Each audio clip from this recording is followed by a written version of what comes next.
जब कभी भी आपको इस प्रकार से रूट के जोड़ दिया जाए या रूट के घटाव रहे तो देखकर बच्चे क्या करते हैं कि डर जाते हैं। तो अब से डरना नहीं है भाई, बस ध्यान से देखो, क्वेश्चन को देखेंगे, सॉल्व करेंगे। पहले इसका कुछ बेसिक कॉन्सेप्ट होता है, उस पर थोड़ा सा हम चर्चा कर लेते हैं। सबसे पहले अगर मान लिया जाए कि यहाँ पे हम रूट लिखते हैं तो समझिए कि रूट के अंदर से कोई संख्या तभी बाहर होगा जब वो जोड़ा में हो। जैसे मान लीजिए कि यहाँ पे 2 × 2 है, इसका मतलब ये हुआ कि ये 2 लिखा हुआ है। आप ये जो 2 है इसको आप रूट के अंदर अगर लिखते हैं तो 2 × 2 के रूप में लिखेंगे। ठीक, जैसे यहाँ पे मान लिया जाए कि यहाँ पे √5 × 5 है, इसका मतलब ये हुआ कि इसको हम 5 भी बोल सकते हैं। √25 है, 25 के वर्गमूल 5 होगा। समझ पा रहे हैं? तो हमको सीधा सीधा ये कहना है कि रूट से बाहर अगर किसी संख्या को करेंगे तो रूट से बाहर तभी होगा जब उसका जोड़ा लगेगा। जोड़ा मतलब 2 को जब रूट के अंदर से निकालेंगे कब, जब 2 के जोड़ा लगेगा तो के बाहर कर देंगे। अगर यहाँ तक आप समझ गए हैं तो ये सब सेकंडों में बनेगा, बस आप ध्यान से देखिए। जैसे यहाँ पे ध्यान दीजिए, हम जोड़ते समय ध्यान देंगे क्या कि उसी संख्या को जोड़ेंगे कि जिसके रूट के अंदर संख्या सेम हो, इक्वल हो। जैसे यहाँ पे है रूट के अंदर 2 और यहाँ भी रूट के अंदर 2 है, तो ये जुटेगा घटेगा। समझ पा रहे हैं? अगर रूट के अंदर संख्या अगर चेंज होता, जैसे यहाँ पे रहता 2, यहाँ पे होता 3, यहाँ पे रहता 5, यहाँ पे रहता 7, तब ना तो उसको जोड़ सकते हैं और ना ही घटा सकते हैं, उसको उसी साइन के साथ छोड़ देंगे और वही हमारा आंसर माना जाएगा। लेकिन यहाँ पे सिंपल सिंपल अभी सिखा रहे हैं तो आसानी से समझिएगा, बस ध्यान से देखिए। यहाँ पे है 2√2 प्लस में 3√2, इसका मतलब ये हुआ कि यहाँ पे 2 √2 है और यहाँ पे 3 √2 है। तो 2 √2 और 3 √2 मिलकर क्या होगा, 5 √2 हो जाएगा। तो यहाँ पे हम जोड़ते समय बाहर वाले को जोड़ेंगे बाहर वाला के साथ, यानी कि यहाँ पे 2√2 है और यहाँ पे 3√2 है, तो 2 को हम 3 के साथ जोड़ेंगे तो 2 + 3 करेंगे तो 5 होगा। दोनों में √2 है तो यहाँ पे लिख देंगे √2। समझ पाए?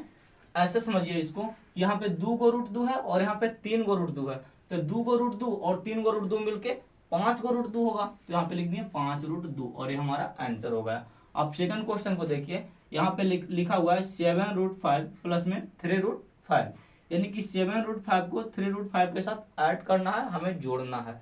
तो अभी हम बताएं कि जोड़ने से पहले देखो कि क्या रूट के अंदर संख्या सेम है, तो हाँ भाई सेम है। यहाँ भी रूट के अंदर 5, यहाँ भी रूट के अंदर 5, तब इसको जोड़ घटा सकते हैं। तो बाहर वाला को बाहर वाले के साथ जोड़ दो, 7 + 3 करेंगे 10 हो जाएगा। दोनों में √5 है, यहाँ पे लिख देंगे √5। समझ गए?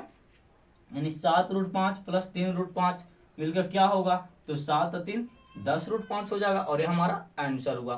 ठीक, अब यहाँ पे तीसरा क्वेश्चन देखिए, यहाँ पे लिखा हुआ है 2√3 प्लस में 3√2।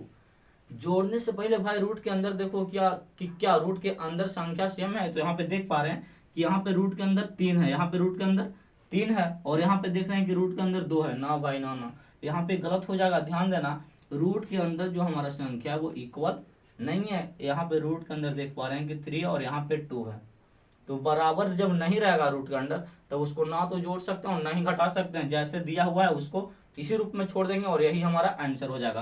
तो इसको हम आंसर किस रूप में लिखेंगे, यहाँ पे लिखेंगे 2√3 प्लस में 3√2 और यही हमारा आंसर हो जाएगा।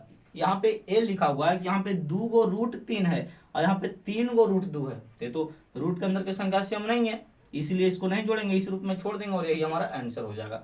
चौथा क्वेश्चन को देखिए, यहाँ पे लिखा हुआ है 7√5, मतलब 5 गो √7 है, 5 गो √7 है और यहाँ पे लिखा हुआ है 2√3 यानी कि 2 गो √3 है।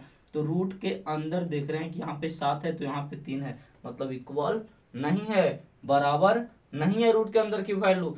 जब बराबर नहीं रहेगा तो क्या इसको हम जोड़े घटाएंगे, नहीं, इसी को उतार देंगे और यही हमारा आंसर हो जाएगा। इसको लिख देंगे 5√7 और प्लस में 2√3 है तो 2√3 और यही हमारा आंसर हो जाएगा। मैं उम्मीद करता हूँ कि जोड़ा सीख चुके हैं। अब चलिए मैं घटाव पे चर्चा करता हूँ। घटाव भी बहुत सरल है भाई, बस ध्यान से 2 से 4 मिनट की वीडियो होगा, देखो हम आसानी से समझ जाओगे। यहाँ पे क्या है, यहाँ पे लिखा हुआ है 2√2 माइनस में √2, कह रहा है कि इतना में से इतना को घटा दो, यानी कि 2 को √2 में से √2 को घटा दो। अभी √2 घटेगा 2 और √2 में से, आसानी से घटेगा। यहाँ पे ध्यान दो, √2 का मतलब है कि यहाँ पे 1 √2 है, रूट के बाहर कितना है 1, यानी कि 2 को √2 में से 1 को √2 के घटा देंगे, 2 को √2 है 1 के घटा देंगे तो 1 को √2 बचेगा, तो यहाँ पे लिखेंगे 1√2। नहीं समझे, कोई दिक्कत ना, ध्यान से देखिए, 2 में से 1 को घटाएं क्या बचा 1 और दोनों में √2 है तो यहाँ पे लिख दिए √2। यानी कि 2 को रूट 2 में से 1 को रूट 2 के घटा दिए तो बचा 1 को रूट 2, और यही हमारा आंसर हुआ। इसको 1 को मिटा भी दीजिएगा तब कोई दिक्कत की बात नहीं है, क्यों? क्योंकि सबके अंग 1 होता है भाई, ठीक, यानी कि हमारा रूट 2 आंसर हो जाएगा। छठा क्वेश्चन को देखिए, यहाँ पे लिखा हुआ है रूट 7 माइनस रूट 5, यानी कि रूट 7 में से रूट 5 को घटाना है। अब ध्यान दीजिए रूट के अंदर क्या वैल्यू हमको सेम है, तो देख पा रहे हैं हम कि यहाँ पे रूट के अंदर 7 है और यहाँ पे रूट के अंदर 5 है, तो 7 में से 5 नहीं घटेगा, तो इसको हम छोड़ देंगे रूट 7 माइनस रूट 5 करके, और यही हमारा आंसर हो जाएगा। क्योंकि जोड़ में भी बताए थे कि जुटेगा और घटेगा वही जब रूट के अंदर संख्या सेम हो। अगर सेम रहेगा तो जोड़ेंगे घटाएंगे, सेम नहीं रहेगा तो ना तो जोड़ेंगे और ना ही घटाएंगे। चलिए अब सातवां क्वेश्चन को देखते हैं। सातवां क्वेश्चन कह रहा है कि 5 रूट 3 माइनस में 2 रूट 3, मतलब ये हुआ कि 5 को रूट 3 में से 2 को रूट 3 के घटा देंगे, तो 5 को रूट 3 में से 2 को रूट 3 को घटाएंगे, यानी 5 में से 2 घटेगा, क्या बचेगा? 3।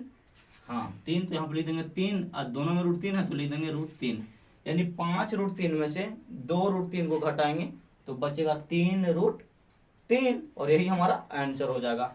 लास्ट क्वेश्चन, आठवां क्वेश्चन, यहाँ पे ध्यान दीजिए, करा रूट 3 माइनस रूट 3 प्लस में 2 को हल करें, यानी कि रूट 3 यहाँ पे देख पा रहे हैं कि प्लस में है और यहाँ पे रूट 3 माइनस में और यहाँ पे प्लस में 2 है। अगर आपको 2 रुपया दे और आप 2 रुपया किसी से कर्जा लिए हुए हैं तो आप उसको दे देंगे तो आपके पास कितना बचेगा? 0 रुपया। ऐसे समझिए कि जैसे आपके पास 2 रुपया है, आप 2 रुपया के चॉकलेट खा गए, अब आपसे पूछें कि आपके पास कितना बच रहा है, तो आप सिंपल बात है, आप कहेंगे कि मेरे पास 0 रुपया बच रहा है। यानी कि जब 2 संख्या 2 डिजिट जब हमारा सेम हो पर उसका साइन अल्टरनेट रहे, यानी कि एगो प्लस में हो तो एगो माइनस में रहे, उस स्थिति में प्लस माइनस से कट जाता है। आप अलजेब्रा के जोड़ में भी सीखे होंगे। तो यहाँ पे देखिए रूट 3 प्लस में और यहाँ पे रूट 3 माइनस में, तो प्लस माइनस से कट गया, बचा क्या? रूट 2 बचा, सिंपल 2 बचा, तो यहाँ पे लिख देंगे 2, और यही हमारा आंसर हो जाएगा। तो मैं उम्मीद करता हूँ कि आप रूट के जोड़ घटाव बहुत ही आसानी तरीका से सीख गए होंगे, और ऐसी ही वीडियो देखने के लिए हमारे चैनल को सब्सक्राइब करें तथा इसे ज़्यादा से ज़्यादा अपने दोस्तों तक शेयर करें। हमारी वीडियो को लास्ट तक देखने के लिए बहुत बहुत धन्यवाद।